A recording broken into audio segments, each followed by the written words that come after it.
Waramutse igitondo cyiza muri SHOWBIZ live ugiye gukurikirana ku isheni ya KUWA today ikaze mu isaha y'uburyohe.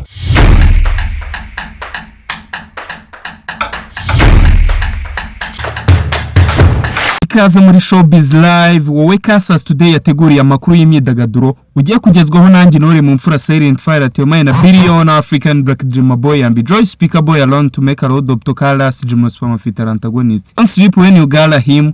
Hug life for Zaya Malone. Igitondo cyiza kuri wo kurikiranya amakuru ya SHOWBIZ live ku isheni ya KUWA today. Uyu munsi tugiye kubana ku munsi wa gatatu w'icyumweru ni tariki 18 z'ukwezi kwa 12 umwaka ni wa wundi wo turi gusoza w'ibihumbi 2024 twinjira mu mwaka mushya w'ibihumbi 2025. Amakuru yacu muri SHOWBIZ live agiye kwibanda kuri izi ngingo zikurikira.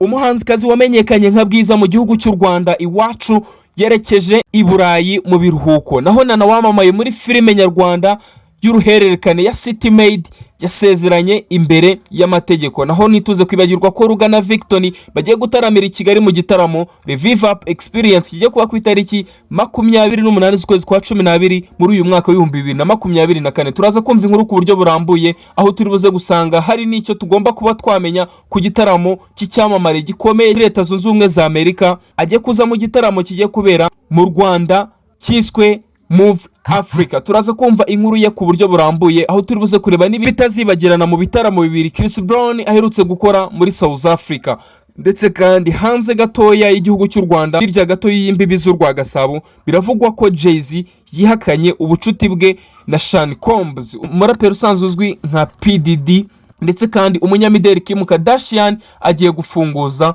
umugore wari umaze imyaka 25 mu buroko afunze. Stay awake, ndaje gato mu makuru y'imyidagaduro ku buryo burambuye mu isi y'uburyohe.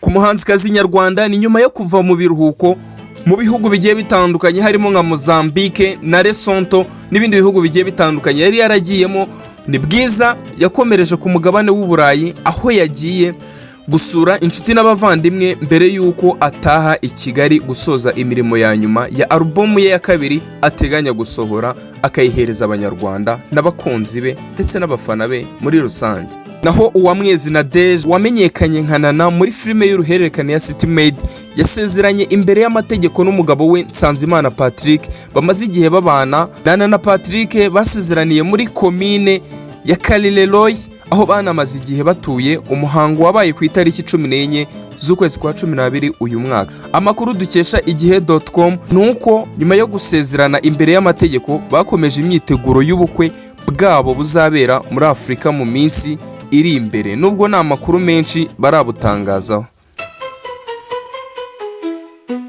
Naho rwose ubuyobozi bw'Intore Entertainment bwemeje ko Ruga wahimbye akanakora indirimbo Girlfriend, Snapchat, Bounce n'izindi nyinshi zigiye zitandukanye ko agiye gutaramira i Kigali mu gitaramo Revive Up Experience. Ni igitaramo cyiza cyane giteganyijwe ku itariki 28 z'ukwezi kwa 12 uyu mwaka, mu gihe kandi Victor nawe waririmbye Soweto, Jolene, Clementa, Babylon, Holy Father ndetse akuririmbira na Boom and Buze, akanegukana ibikombe bigiye bitandukanye mu marushanwa nyafrika agiye atandukanye. Byitezwe ko nawe mu minsi mike hari uze gutangazwa amakuru ye kuko byamaze kwemezwa ko azaza gukora muri iki gitaramo muri BK Arena. Igitaramo ni Revive Up Experience.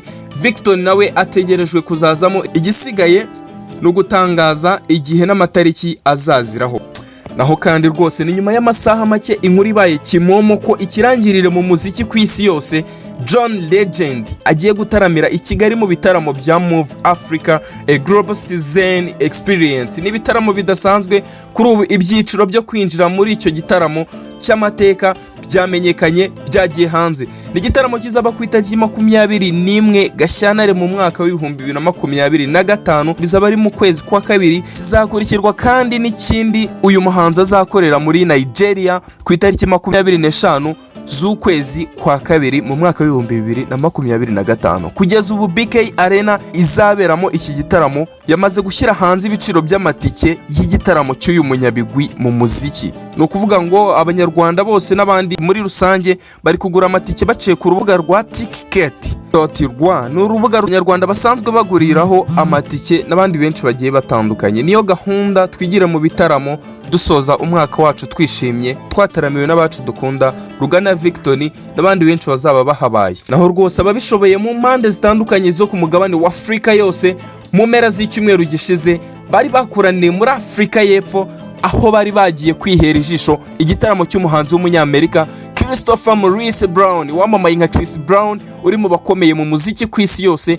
Ni mu bitaramo bibiri byitabiriwe n'abarenga ibihumbi 180 by'abantu bari bakuraniye muri FNB Stadium iri mu mujyi wa Johannesburg mu gihugu cya South Africa. Kimwe cyabaye ku itariki 14, ikindi kiba ku itariki 15. Uko byagenze no kunguku no kuvuga ngo Chris Brown yari yateguye igitaramo cye ategura ko gishobora kuba cyakitabirwa n'abantu 94,000 bandi barengaho, ariko ikintu cyaje gutungurana nuko iyi stade ya FNB Stadium yaje kuzura mu gihe gitoya n'amatike bayagura mu gihe cy'isaha n'igice, amatike yari amaze gushira. Byaje gutuma Chris Brown abona ko hari abafana be n'abakunzi be bandi bari bagishaka kubabaza mu gitaramo, ariko bikaba bidakunze kubera amatike make. Byabaye ngombwa yuko Chris Brown ategura igitaramo cya kabiri cyo gukorera abandi bantu, noneho nabo akabataramira. Ategura igitaramo cya kabiri kuri izo tariki 15, ahakora ibitaramo bibiri, ariko mu by'ukuri yari yapanze igitaramo kimwe.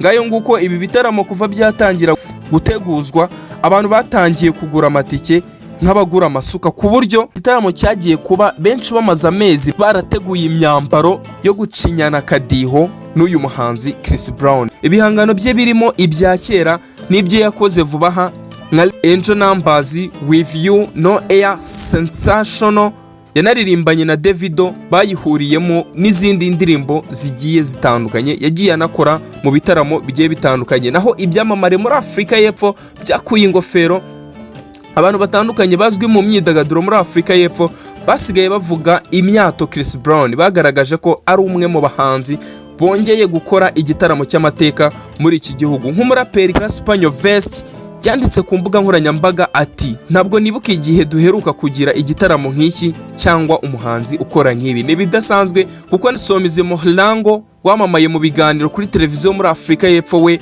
yavuze ko uyu muhanzi ari urugero rwiza rw'uko abahanzi b'abanyamerika bakwiriye kubaha abakunzi babo.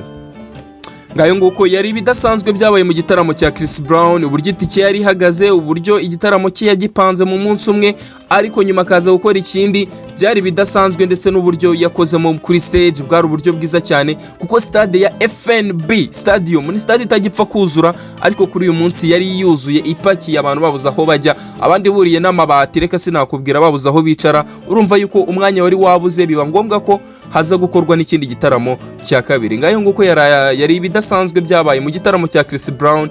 Ndetse kandi biravugwa yuko hanze muri Leta Zunze Ubumwe za Amerika, Jay-Z ufite amazina ya Sean Carter yihakanye umucuti we Sean Combs PDD, nyuma yuko Jay-Z ashinjijwe icyaha cyo kuba yaba yarasambanyije umugore wari ufite imyaka 13 muri uyu mwaka w'ibihumbi 2000. Reka inkuru tuyumve ku buryo burambuye. Umunyamategeko wa Jay-Z Alex Spiro kuri tariki 16 z'ukwa 12 2024 yatangarije kuri televiziyo NBC ko nubwo isi isanzwe izi ko aba baraperi bombi PDD ndetse na Jay-Z bahoze ari inshuti zakadasohoka, ibi bintu atari ukuri. Yagize ati, Jay-Z na PDD nabwo ari inshuti, nta bushuti bwihariye cyangwa umubano udasanzwe bafitanye, kuba baziranye baraziranye nta kindi. Yongeraho avuga ko bahuzwaga n'ibikorwa by'umuziki n'ishoramari, ariko nyuma yaho nta bundi bushuti bigeze bagirana. Uyu munyamategeko yatangaje ko Jay-Z atigeze yifatanya na PDD gufata ku ngufu cyangwa gukora ikindi gikorwa kibi cyose. Yongeraho ati, kugeza n'ubu nta mubano bafitanye. Yarabishimangiye, abivuga neza cyane muri ayo magambo, aho bamwe bari babizi gutyo nk'uko yabivugaga, isi yose izi ko bari inshuti cyane zakadasohoka. Bamwe babifashe nko kwihakana PDD kubera ko yaba ari mu bibazo, ariko buriya tuzamenya ukuri muri Showbiz Live, tuzamenya buri kimwe. naho izina rye yarihereye hasi ararizamura aritumbagiza. Ni umunyamideli Kim Kardashian wamamaye mu ruganda rw'imyidagaduro muri Leta Zunze Ubumwe za Amerika, aravugwa umunsi ku wundi ndetse si no muri Amerika gusa no ku isi muri rusange. Agiye gufunguza umugore wari umaze imyaka 25 afunzwe. Uyu mugore wo mu mujyi wa New Jersey yitwa Dawn Jackson, yarafungiwe kwica umugabo ashinja kumusambanya ku gahato kuva mu bwana bwe. Ikinyamakuru TMZ cyatangaje ko cyahawe amakuru y'uko Kim Kardashian yagize uruhare runini ku cyemezo guverineri wa New Jersey Phil Murphy yafashe cyo gukurikirana ikibazo cy'uyu mugore kugira ngo afungurwe. Ni ikibazo Kim Kardashian amaze imyaka 6 akurikirana nyuma y'amabaruwa ateye agahinda yandikiwe n'uyu mugore amugaragariza ibijyanye n'ikirego cye. Amabaruwa uyu mugore yandikiye Kim Kardashian niyo yamukoze ku mutima, ahitamo kwinjira mu kibazo cye ndetse kandi agiye gufungurwa habura imyaka 5 kugira ngo igihano cye kirangire, kuko yari yarakatiwe imyaka 30. Birumvikana ko ubungubu yaramazemo imyaka 25. Nubwo kandi Shawn Jackson agiye gufungurwa, azakomeza gucungirwa hafi kugeza ku itariki 23 Werurwe 2029 ubwo igifungo yakatiwe kizaba kirangiye. Nibwo igifungo cye kizarangira. Ndetse kandi Kim Kardashian amaze gufasha abantu benshi gufungurwa, barimo Alice Marie Johnson wafunguwe muri 2018 amaze imyaka 22 mu buroko nyuma yo guhamywa ibyaha by'ubucuruzi bw'ibiyobyabwenge. Ndetse kandi harimo na Alice yari yarakatiwe igifungo cya burundu. Uretse kuba kandi bivugwa cyane mu itangazamakuru ko Kim Kardashian afite ikimero kirangaza benshi, hari n'abamukundira umutima mwiza agira wo gufasha. Nk'umuntu umusabye ubufasha ari mu bibazo aramufasha. Ngayo nguko ni amakuru twari twaguteguriye kuri uyu munsi ku itariki 18 z'ukwezi kwa 12 mu mwaka wa 2024. Umunsi wo ni wa wundi, n'umunsi wa gatatu w'icyumweru. Mwifuriza ibihe byiza aho uri hose, unogerwe na gahunda zawe ndetse kandi ukomeze kuryoherwa n'ibiganiro byiza tugutegurira tukakugezaho kuri Kasas Today umunsi ku wundi. Ni Showbiz Live ndetse kandi nkurarikira kuba wanakumva Showbiz Box iwacu mu myidagaduro mu Rwanda ndetse no mu mahanga. Stay happy, ugire umunsi mwiza. Uwo mwahoranye yari Intore mu mfura Silent Fire at your mind a billion African Black Drama Boy Yambii Joyce Speaker Boy alone to make a load of Tokalas Gymnosperma fit antagonist. Don't sleep when you got him. Hug life for Zion Malone. This is it. If it's on top, we're surely playing it. Providing you with all the top trance DJ mixes. This is Trance Tremors Radio.